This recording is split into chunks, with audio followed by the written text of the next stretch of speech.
Hello friends, this is Anjali. Welcome to Anjali education official. I hope आप सभी अच्छे होंगे और मैं आज आप सभी को बताने जा रही हूँ एथिल ब्रोमाइड की physical properties and chemical properties. इसके पिछले वीडियो लेक्चर में मैंने आप सभी को बताया था कि एथिल ब्रोमाइड की बनाने की प्रयोगशाला विधि क्या होती है। इस वीडियो में आप सभी को बताने जा रही हूँ एथिल ब्रोमाइड की जो होते हैं भौतिकी गुण यानी कि फिजिकल प्रॉपर्टीज। तो एथिल ब्रोमाइड का हमारा मैंने आप सभी को बताया था कि अणु सूत्र क्या होता है, तो C2H5Br होता है। और इसको फिजिकल प्रॉपर्टीज जो हमारा होता है एथिल ब्रोमाइड का फिजिकल प्रॉपर्टीज,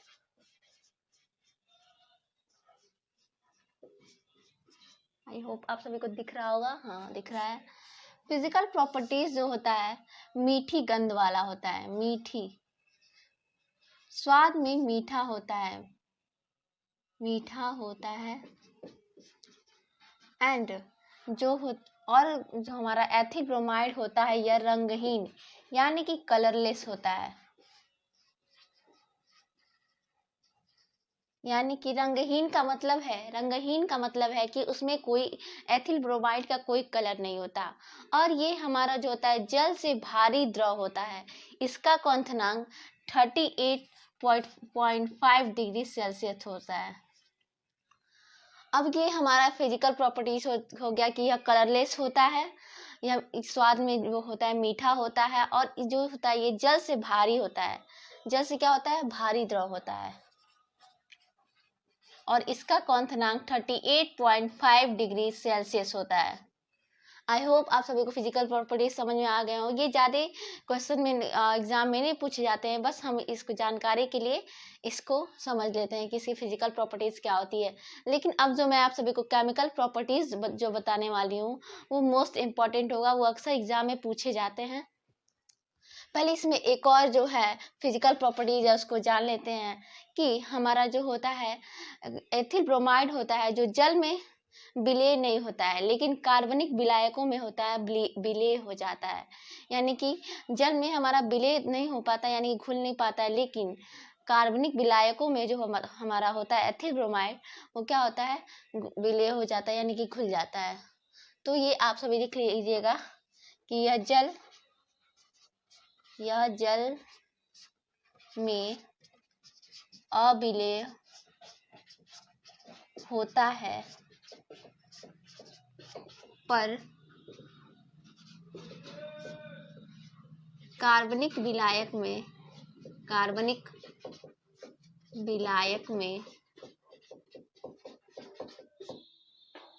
विलय होता है।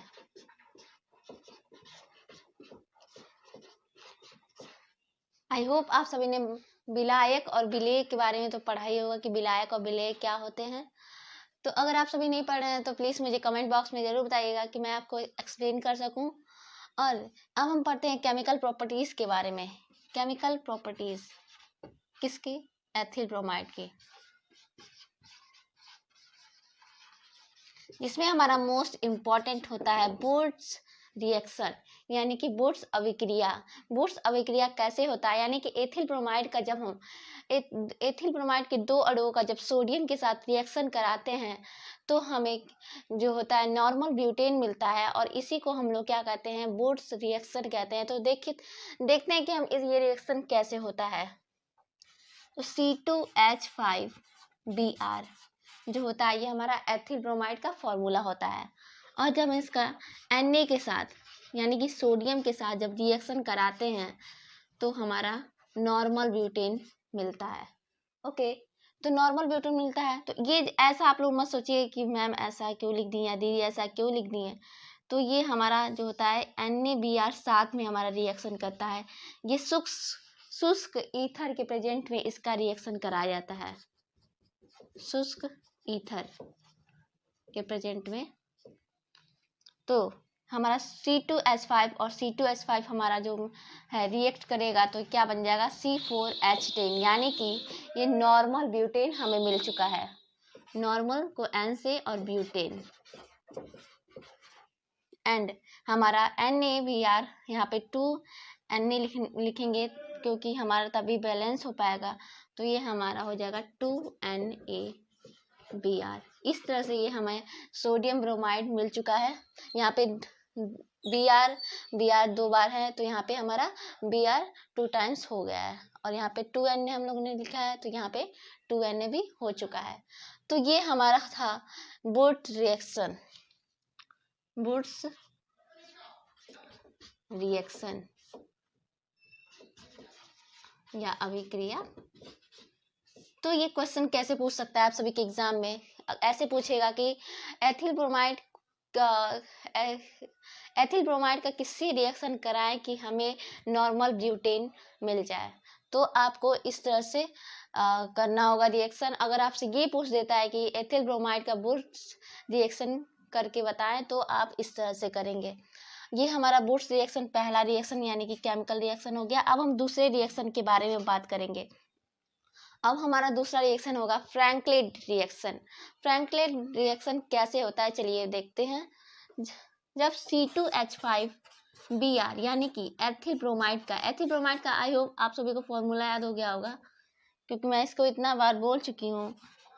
जब जिंक के साथ इसके भी 2 अणुओं के जिंक के साथ रिएक्शन कराते हैं तो हमारा क्या होता है, नॉर्मल ब्यूटेन ही मिलता है C4H10। देखिए कैसे ये हमारा ऐसे रिएक्शन करेगा और ये दोनों हमारा एक साथ मिल जाएगा तो C4H10 हो गया, और यहाँ पे हमारा मिल गया ZnBr2। इसको क्या करते हैं, गर्म करते हैं तो हमारा ये रिएक्शन मिलता है। तो ये सेकंड वाला रिएक्शन हमारा क्या हो, कौन सा रिएक्शन हो गया, फ्रैंकलिन रिएक्शन। आप सभी को बस इतना याद रखना है कि एथिल ब्रोमाइड के 2 अणुओं का जब शुष्क ईथर के प्रेजेंट में रिएक्शन कराते हैं तो हमें नॉर्मल ब्यूटेन और सोडियम ब्रोमाइड प्राप्त होता है, और जो वुड्स रिएक्शन होता है सोडियम के साथ रिएक्शन करता है। और सेकंड हमारा फ्रैंकलिन रिएक्शन जो है उसमें हमारा जिंक के साथ रिएक्शन कराया जाता है। एथिल ब्रोमाइड के 2 अणुओं का जो रिएक्शन कराते हैं तो हमारा नॉर्मल ब्यूटेन और जिंक ब्रोमाइड प्राप्त होता है। आई होप आप सभी को ये समझ में आया हो। यहाँ पे लिख लेते हैं फ्रैंकलिन रिएक्शन वेरी इजी, बहुत ही इजी रिएक्शन है ये सभी। 2 से 3 बार अगर आप प्रैक्टिस करते हैं तो ये आपको तुरंत ही आ जाएगा। तो अब हमारा थर्ड रिएक्शन हम सभी करेंगे जलीय KOH के साथ। अब हम बात करेंगे कि एथिल ब्रोमाइड का जब हम जलीय KOH के साथ रिएक्शन कराएंगे तो हमें क्या मिलेगा। तो C2H5Br। आप सभी आप सभी अगर नोट कर रहे हैं तो इसे लिख लीजिएगा कि यहाँ पे जो हमारा है सोडियम के साथ क्रिया हो रहा है, और यहाँ पे जिंक के साथ रिएक्शन हो रहा है, और यहाँ पे जलीय KOH के साथ हम सभी रिएक्शन कराने जा रहे हैं। जलीय KOH के साथ रिएक्शन कराएंगे तो हमारा क्या प्राप्त होगा, तो हमारा C2Br और K हमारा एक साथ रिएक्ट कर रहे हो जाएंगे, और C2H5OH हमारा अल्कोहल मिल जाएगा। तो C2H5OH एल्कोहल का सूत्र अगर आप केमिस्ट्री पढ़ते हैं तो आपको डेफिनेटली अल्कोहल का सूत्र जरूर पता होना चाहिए। C2H5OH मिलेगा और यहाँ पे हमारा पोटेशियम ब्रोमाइड मिल जाएगा। तो यहाँ पे आप सभी लिख लीजिए एथिल अल्कोहल मिलता है। यानी कि जब हम एथिल ब्रोमाइड का जलीय KOH के साथ रिएक्शन कराते हैं तो हमें क्या प्राप्त होता है, एथिल अल्कोहल प्राप्त होता है, और साथ में पोटेशियम ब्रोमाइड। ये रिएक्शन हमारा थर्ड तरीके से आई होप आप सभी को समझ में आया हो। अब हम बात करेंगे जलीय KOH के बारे में। अब हम बात कर लिए। अब हम बात करेंगे अल्कोहलिक KOH के साथ जब रिएक्शन कराएंगे तो हमें क्या मिलेगा। आप सभी कंफ्यूज भी हो सकते हैं एग्जाम में कि जलीय और अल्कोहलिक KOH में आप सभी कंफ्यूज हो सकते हैं, क्योंकि ये दोनों रिएक्शन सेम तो दिखते हैं, लेकिन यहाँ बस अल्कोहलिक का फर्क होता है और जलीय का फर्क होता है, और आगे जाकर इसमें जो है एथिल अल्कोहल प्राप्त मिल जाता है, और अल्कोहलिक KOH में हमें जो होता है एथिलीन मिल जाता है। तो ये मोस्ट इम्पॉर्टेंट रिएक्शन है। आप सभी इसे ध्यान से देखिए और ध्यान से नोट करेंगे कि एल्कोहलिक का रिएक्शन, एल्कोहलिक KOH के साथ जब एथिल ब्रोमाइड का रिएक्शन कराते हैं तो हमें क्या मिलता है। C2H5Br का एल्कोहलिक KOH के साथ रिएक्शन कराते हैं, गर्म करते हैं, तो हमारा क्या मिलता है। तो C2 हमारा होता है ये KBr साथ में हो जाएगा और ये इसमें का H एक रिएक्ट इसके साथ चला जाएगा, यानी कि हमारा H2O मिल जाएगा। C2H4 ये हमारा एथिलीन बन चुका है, एथिलीन, एंड हमारा बन चुका है KBr यानी कि पोटेशियम ब्रोमाइड, एंड H2O हमारा बाहर निकल गया, H2O यानी कि जल। तो दिस रिएक्शन इज कंप्लीट कि अल्कोहलिक KOH के साथ रिएक्शन कराएंगे तो हमें क्या मिलेगा। तो एथिलीन मिलेगा हमें अल्कोहलिक KOH के साथ, और जो हमारा जलीय KOH के साथ रिएक्शन कराया था तो क्या मिला था, एथिल एल्कोहल। अब हम बात करेंगे सिल्वर एसीटेट का। जब हम रिएक्शन कराते हैं तो हमें क्या मिलता है। सिल्वर एसीटेट का जब C2H5Br के साथ, सिल्वर एसीटेट का फॉर्मूला CH3COOAg। यहाँ पे आप सभी लिख लीजिए सिल्वर एसीटेट। ऐसा क्वेश्चन पूछा जा सकता है कि जब हम एथिल ब्रोमाइड का सिल्वर एसीटेट के साथ रिएक्शन करेंगे तो हमें क्या प्राप्त होगा या क्या मिलेगा। मैं आप सभी को वही सब रिएक्शन बता रही हूँ जो कि एग्जाम में आ सकते हैं, जो कि इम्पोर्टेंट होंगे। जब इसका रिएक्शन कराते हैं तो हमें क्या मिलता है। तो हमारा मिल जाएगा C2H5COOCH3 इसका हमारा यहाँ पे चला जाएगा, इसके साथ रिएक्ट होगा और ये हमारा Ag के साथ चला जाएगा। तो CH3COO C2H5 और यहाँ पे हमारा बन गया AgBr यानी कि सिल्वर ब्रोमाइड, और इसका नाम हो जाएगा, क्या हो जाएगा, एथिल एसीटेट। मैं लिख देती हूँ नाम, एथिल एसीटेट। और ये हमारा क्या नाम था, सिल्वर एसीटेट, सिल्वर एसीटेट। तो जब हम एथिल ब्रोमाइड का सिल्वर एसीटेट के साथ जब रिएक्शन कराएंगे तो हमें क्या मिलेगा, एथिल एसीटेट मिल जाएगा CH3COOC2H5।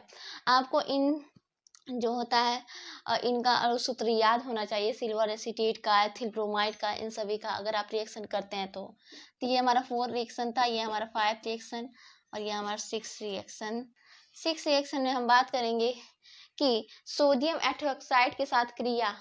अब हम एथिल ब्रोमाइड का सोडियम एथोक्साइड के साथ क्रिया कराएंगे तो हमें क्या मिलेगा।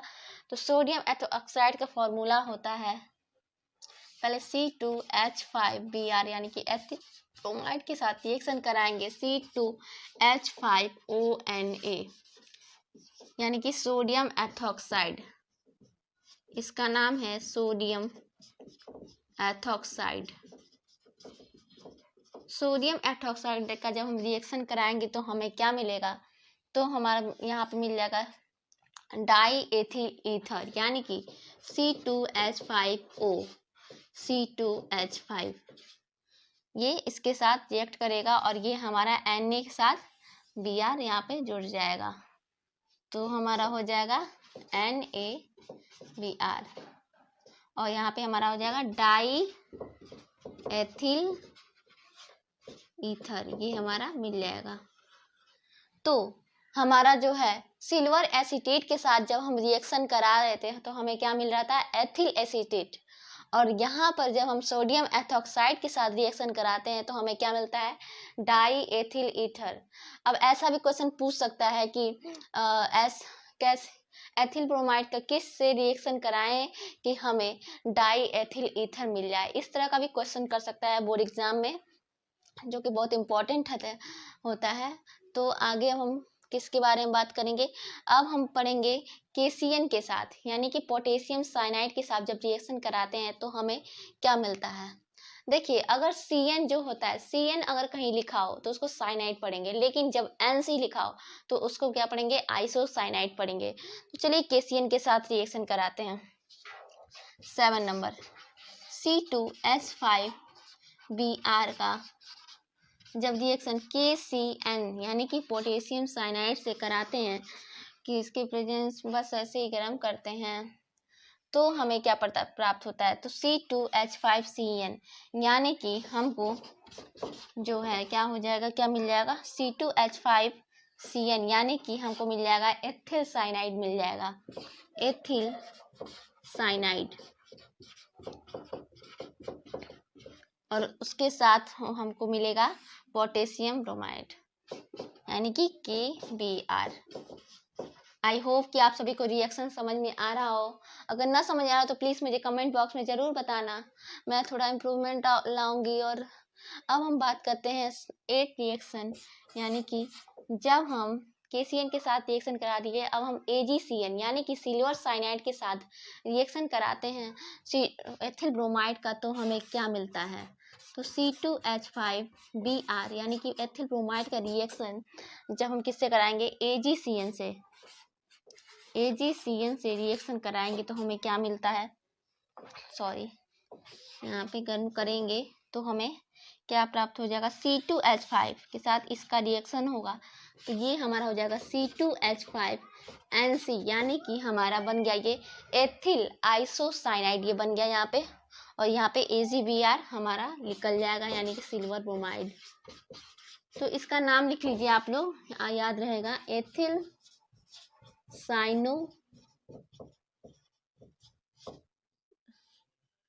एथिल आइसोसाइनाइड ना, एथिल आइसोसाइनाइड।